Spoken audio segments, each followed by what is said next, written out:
Assalamualaikum warahmatullahi wabarakatuh. Perkenalkan, nama saya Diana Najma Sabila dengan NPM 24082600219. Pada kesempatan kali ini, saya akan membahas topik most Mosquitoes as disease factor atau nyamuk sebagai faktor penyakit. Nyamuk merupakan salah satu faktor yang sangat penting dalam penyebaran berbagai penyakit infeksi.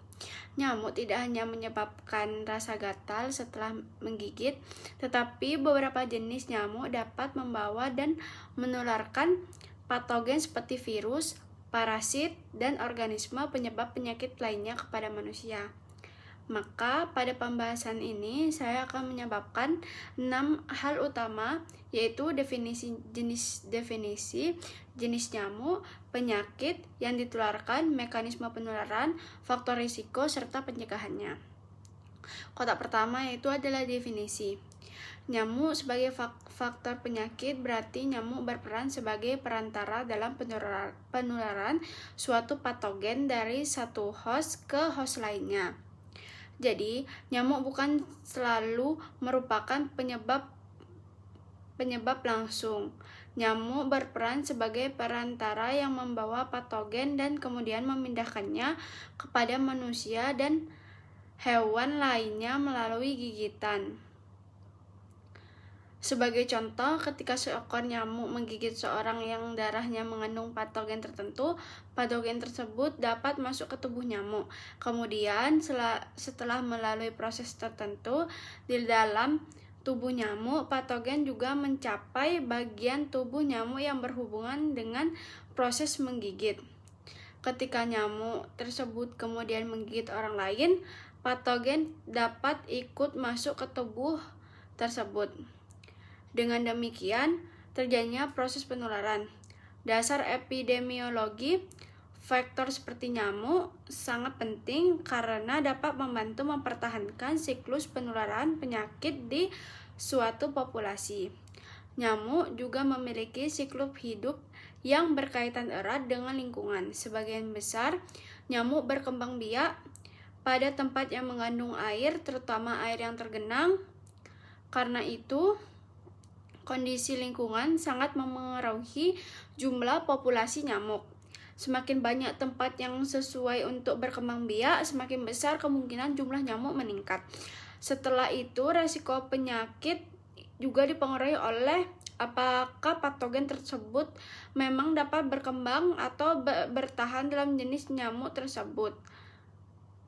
Jadi, tidak semua penyamuk dapat menularkan semua penyakit. Setiap patogen memiliki hubungan tertentu dengan faktornya. Hal penting lainnya adalah membedakan faktor dan reservoir. Faktor merupakan organisme yang membantu menularkan patogen, sedangkan reservoir merupakan tempat atau host tempat patogen dapat hidup dan bertahan.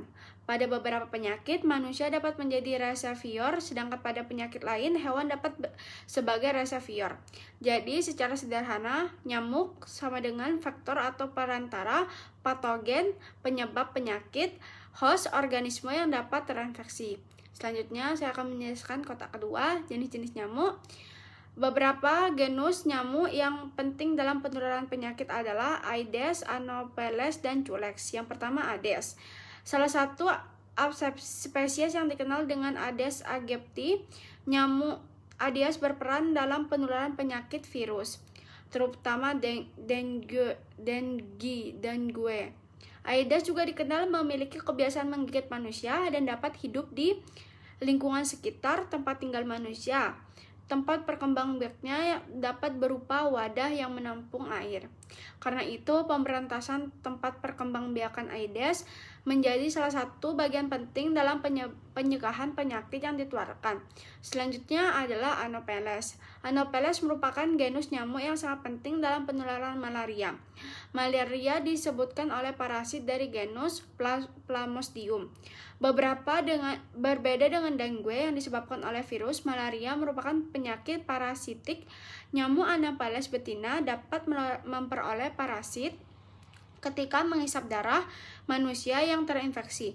Parasit kemudian mengalami perkembangan dalam tubuh nyamuk dan selanjutnya dapat ditularkan kepada manusia lain. Kemudian yang ketiga adalah culex. Nyamuk culex dapat berperan sebagai vektor beberapa penyakit termasuk filariasis limfatik dan beberapa penyakit yang disebabkan oleh virus seperti Japanese encephalitis tergantung spesies dan wilayah geografis. Jadi ketika berbicara mengenai nyamuk sebagai vektor, kita harus mengetahui bahwa jenis nyamuk dan patogen ditularkan tidak selalu sama. Secara sederhana, kita dapat mengingat Aedes, dengue, dan beberapa arbovirus lainnya. Anopheles sama dengan malaria, culex, filtrasi limfatik, dan beberapa penyakit virus tertentu. Selain jenis perilakunya, nyamuk juga penting. Ada nyamuk yang lebih aktif menggigit pada siang hari dan ada yang lebih aktif pada malam hari. Hal ini dapat dalam pencegahan karena aktivitas nyamuk dapat menentukan kapan seseorang paling berisiko terkena gigitan. Kotak ketiga, penyakit yang ditularkan. Penyakit pertama yang akan saya bahas adalah dengue. Dengue merupakan penyakit akibat virus dengan yang ditularkan terutama nyamuk Aedes. Setelah virus masuk ke tubuh manusia, pasien dapat mengalami gejala seperti demam, sakit, nyeri otot, dan sendi pada beberapa kasus dan berbagai menjadi kondisi yang lebih berat. Karena itu, dengue merupakan salah satu penyakit yang penting diperhatikan terutama di daerah tropis. Penyakit berikutnya adalah malaria. Malaria disebabkan oleh parasit Plasmodium yang ditularkan melalui gigitan nyamuk Anopheles betina yang terinfeksi. Gejala malaria dapat berupa demam, menggigil, sakit kepala. Pada kasus berat dapat menyebabkan komplikasi serius. Karena malaria disebabkan oleh parasit, maka terapi malaria berbeda dengan penyakit virus dengue. Selanjutnya ada filariasis, itu penyakit kaki gajah. Disebabkan oleh cacing filaria dan dapat ditularkan melalui gigitan nyamuk tertentu seperti beberapa spesies culex. Infeksi kronis dapat menyebabkan gangguan pada sistem limfatik dan pembekalan anggota tubuh. Kemudian terdapat penyakit lain, Japanese encephalitis, yang merupakan infeksi virus yang dapat menyerang sistem saraf pusat. Jadi penyakit ditularkan oleh nyamuk tidak hanya disebabkan oleh kelompok mikroorganisme lainnya. Untuk mekanisme kerjanya, host terinfeksi, digigit nyamuk, patogen masuk ke nyamuk, patogen berkembang atau mengalami proses tertentu, nyamuk menjadi infektif, menggigit host lain, patogen dikeluarkan. Selanjutnya untuk faktor resikonya ada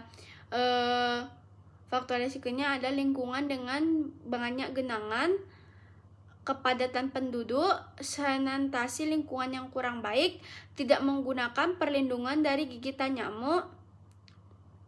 Selanjutnya pencegahannya itu menghilangkan tempat perkembangan nyamuk, menguras air, membersihkan tempat penampungan air, menutup tempat air, serta mengolah barang-barang yang dapat menampung air.